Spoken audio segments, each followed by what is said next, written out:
요즘처럼 모든 게 빠르게 변하는 세속화된 세상에서 과연 영적인 메시지는 어떻게 전달되어야 할까요? 어쩌면 우리 모두 한 번쯤 해봤을 이 질문에 아주 놀라운 해답을 제시한 책이 있습니다. 바로 짐 피터슨의 살아있는 증거인데요. 지금부터 이 책이 우리에게 무엇을 말하는지 함께 깊이 파헤쳐 보겠습니다. 이 모든 이야기의 시작은요, 아주 흥미롭게도 저자가 직접 겪은 어떤 개인적인 경험에서부터 출발합니다. 이 책 전체를 관통하는 핵심적인 사건인데 어떤 일이었는지 먼저 한번 들어보시죠. 때는 1963년 브라질로 가는 배 위였어요. 한번 상상해 보세요. 선교사가 60명, 그리고 관광객이 딱 60명. 무려 16세 동안 메시지를 전할 사람과 들을 사람이 완벽하게 1대1로 매칭이 된 거죠.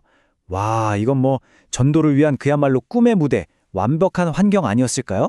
그런데요, 불과 사흘 만에 저자는 정말 충격적인 현실을 마주하게 됩니다. 아니 글쎄, 다른 선교사들이 관광객들한테 신앙에 대한 이야기를 할 생각 자체를 안 하고 있었다는 거예요. 완벽해 보였던 이 환경 속에서 메신저와 청중 사이에 보이지 않는 거대한 격이 있었던 거죠. 이 책이 지적하는 소통의 부재가 바로 여기서부터 시작됩니다. 배 위에서 있었던 이 일화가 단순히 그냥 개인적인 경험으로 끝나지 않습니다. 저자는 이 사건을 통해서 우리 시대 전체가 겪고 있는 어떤 거대한 단절을 발견하게 되는데요. 그게 과연 뭔지 한번 살펴보겠습니다. 이 책이 내리는 진단은 아주 명확해요. 세상이 변했다는 겁니다.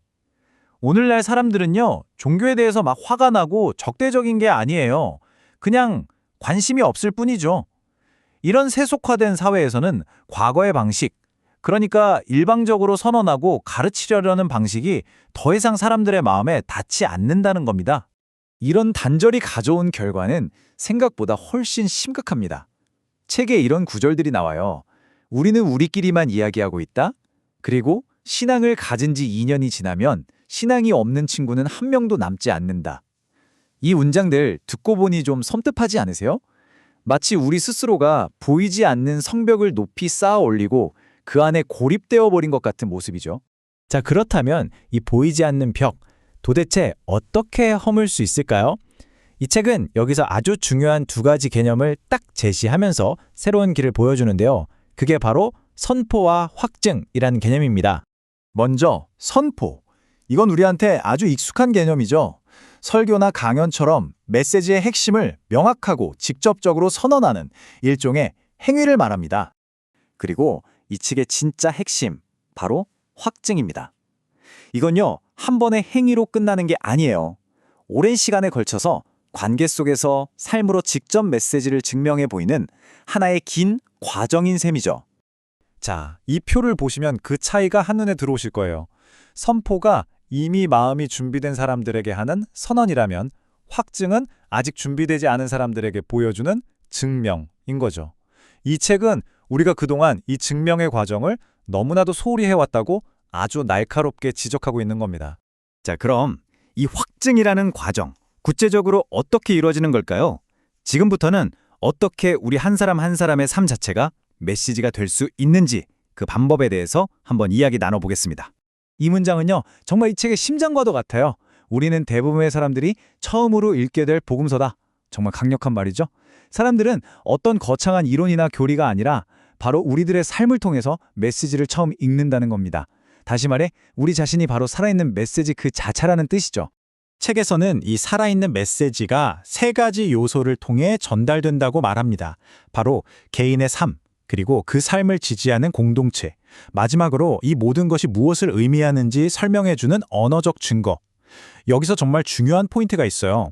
이게 뭐 1단계, 2단계, 3단계 이렇게 순서대로 가는 게 아니라는 거예요. 마치 오케스트라의 악기들처럼 이 세 가지가 동시에 조화롭게 어우러져야 한다는 거죠.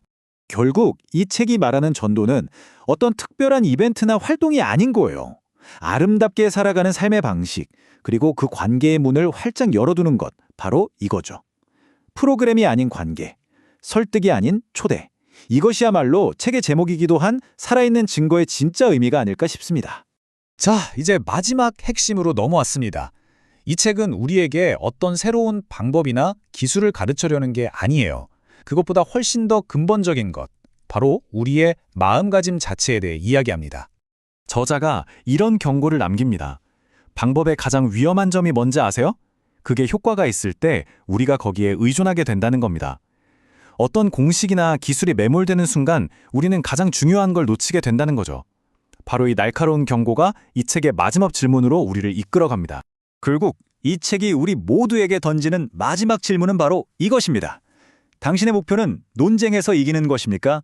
아니면 사람과 사람 사이에 다리를 놓는 것입니까?